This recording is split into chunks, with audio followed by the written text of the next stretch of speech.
روزہ سب مخلوق کے لیے ہے تاکہ لوگ تیری ضیافتیں کیا کریں اور اپنے مال تجھ پر خرچ کریں اور اپنے گھروں اور مجموعوں میں تیری تعریفیں کریں۔ مان لے کہ یہ تجھ کو مخلوق سے حاصل بھی ہو جائے، مگر جب موت اور عذاب اور تنگی اور ہول و ہراس کا سامنا ہوگا تو تیرے اور ان کے درمیان آڑ ہو جائے گی اور وہ لوگ تیرے کچھ کام بھی نہ آ سکیں گے۔ جو مال تو نے ان سے حاصل کیا تھا اس کو کھائیں گے دوسرے اور عذاب و حساب تجھ پر ہوگا۔ اے مبتلا ادبار اور اے بے نصیب، تو عمل کرنے والوں تکلیف بھگتنے والوں میں ہے کہ دنیا میں عمل کیے اور کل دوزخ میں تکلیف بھگتی۔ عبادت ایک صنعت ہے اور اس کے اہل مقربین و مخلصین و اولیاء و ابدال ہیں۔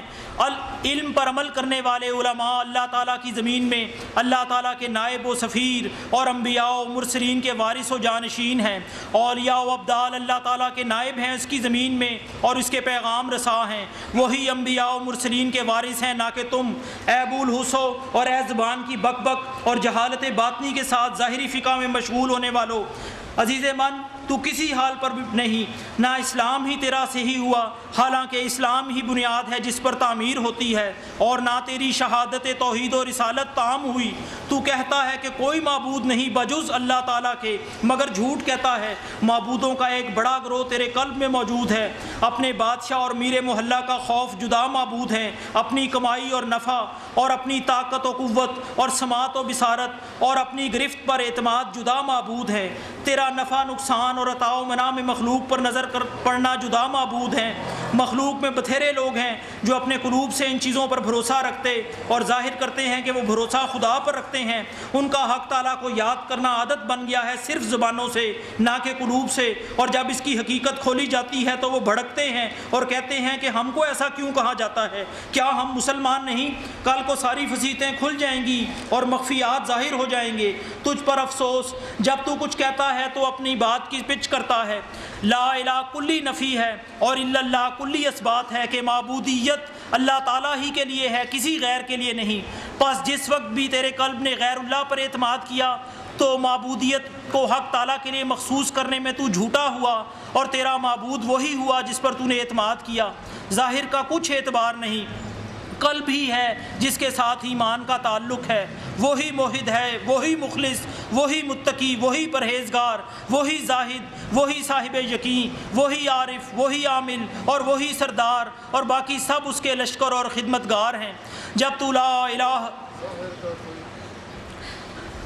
ظاہر کا کچھ اعتبار نہیں، قلب ہی ہے جس کے ساتھ ایمان کا تعلق ہے۔ وہی موحد ہے، وہی مخلص، وہی متقی، وہی پرہیزگار، وہی زاہد، وہی صاحب یقین، وہی عارف، وہی عامل اور وہی سردار، اور باقی سب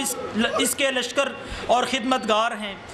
جب تو لا الہ الا اللہ محمد الرسول اللہ صلی اللہ علیہ وسلم کہے تو اول اپنے قلب سے کہے، پھر زبان سے، اور اسی پر توکل کر اور اسی پر اعتماد رکھ، کسی دوسرے پر نہیں۔ اپنے ظاہر کو شریعت مطہرہ کے ساتھ مشغول رکھ اور باطن کو حق تعالیٰ کے ساتھ۔ خیر و شر کو اپنے ظاہر پر چھوڑ اور اپنے باطن سے خالق خیر و شر کے ساتھ مشغول ہو۔ جس نے اللہ تعالیٰ کو پہچانا وہ اس کے سامنے جھکا اور اس کی زبان اس کے حضور میں گنگی بن گئی، اور وہ اس کے اور اس کے نیک بندوں کے سامنے متواضع بن گیا، اور اس کا فکر و غم اور گریہ المضاف ہو گیا، اس کا خوف و خشیہ بڑھ گیا، اس کی شرم بڑھ گئی، اور اپنی گزشتہ تقصیر پر اس کی ندامت زیادہ ہو گئی، اور جو معرفت و علم و قرب اس کو نصیب ہے اس کے جاتے رہنے کا اندیشہ و خوف بڑھ گیا، اس لیے کہ حق تعالیٰ جو چاہتا ہے وہی کرتا ہے۔ اس کے کیے کہ اس سے پوچھنا ہوگی اور باقی سب سے پوچھ ہوگی۔ وہ دو نگاہوں کے درمیان متردد رہتا ہے کہ کبھی اس کی نگاہ اپنی گزشتہ کوتاہی و بے باکی اور نادانی و غفلت کی طرف جاتی ہے تو شرم کے مارے پگھلا جاتا ہے، اور کبھی آئندہ حالت پر نگاہ ڈالتا ہے کہ دیکھیے مقبول بنے گا یا مردود، اور جو کچھ عطا ہوا وہ چھن جائے گا یا بدستور باقی رہ جائے گا، اور دیکھیے بروز قیامت مومنین کی میت میں ہوگا یا کافروں کی۔ اور اسی لیے شہنشاہ کل عالم صلی اللہ علیہ وسلم نے فرمایا ہے کہ میں تم سب سے زیادہ اللہ تعالیٰ کا عارف ہوں اور سب میں زیادہ اس سے خائف۔ گروہ عارفین میں شاذ و نادر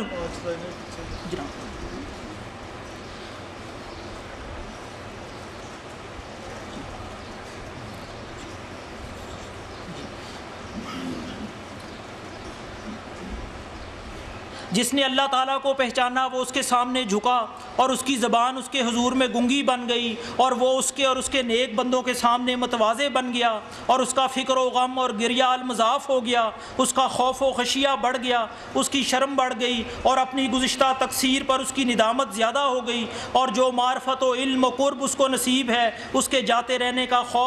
اندیشہ و خوف بڑھ گیا، اس لیے کہ حق تعالیٰ جو چاہتا ہے وہ کرتا ہے، اس کے کیے کہ اس سے پوچھنا ہوگی اور باقی سب سے پوچھوگی۔ وہ دو نگاہوں کے درمیان متردد رہتا ہے کہ کبھی اس کی نگاہ اپنی گزشتہ کوتاہی و بے باکی اور نادانی و غفلت کی طرف جاتی ہے تو شرم کے مارے پگھلا جاتا ہے، اور کبھی آئندہ حالت پر نگاہ ڈالتا ہے کہ دیکھیے مقبول بنے گا یا مردود، اور جو کچھ عطا ہوا وہ چھن جائے گا یا بدستور باقی رکھا جائے گا، اور دیکھیے بروز قیامت مومنین کی میت میں ہوگا یا کافروں کی۔ اور اسی لیے شہنشاہ کل عالم صلی اللہ علیہ وسلم نے فرمایا ہے کہ میں تم سب سے زیادہ اللہ تعالیٰ کا عارف ہوں اور سب میں زیادہ اس سے خائف۔ گروہ عارفین میں شاذ و نادر ہوتے ہیں جن کو امن نصیب ہوتا ہے کہ جو ان کے مقدر میں ہے وہ پڑھ کر ان کو سنا دیا جاتا ہے، وہ اپنا انجام اور مرجع معلوم فرما لیتے اور اس کا باطن پڑھ لیتے ہیں جو ان کے متعلق لوح محفوظ میں مکتوب ہے، پھر وہ قلب کو اس کی اطلاع فرماتے اور چھپانے کی تاکید فرما دیتے ہیں کہ نفس اس کی اطلاع نہ پائے۔ اس درجہ ولایت کی ابتدا اسلام اور تعمیل حکم اور ممنوع سے پرہیز اور تکالیف پر صبر کرنا ہے، اور انتہا اس کی ما سوا اللہ سے زہد، اور یہ حالت کہ ان کے نزدیک سونا اور مٹی اور مدح اور ذم، عطا اور منع، جنت اور دوزخ، نعمت اور نقمت، تونگری اور افلاس اور مخلوق کا عدم و وجود مساوی بن جائے۔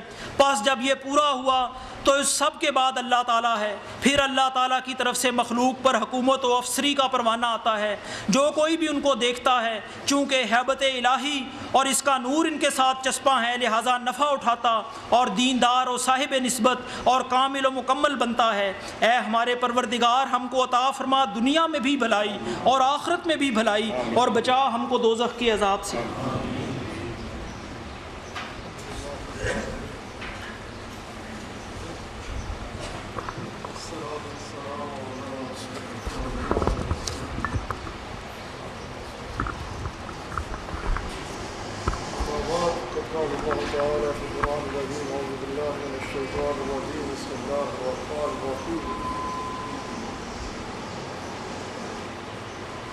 ورفعنا لك ذكرك صدق الله وصدق رسوله النبي الكريم ونحن على ذلك من الشاهدين والشاكرين والحمد لله رب العالمين۔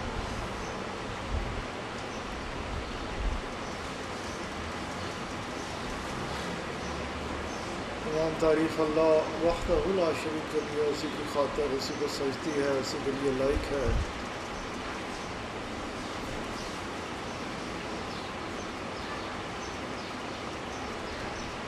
جس کے سوا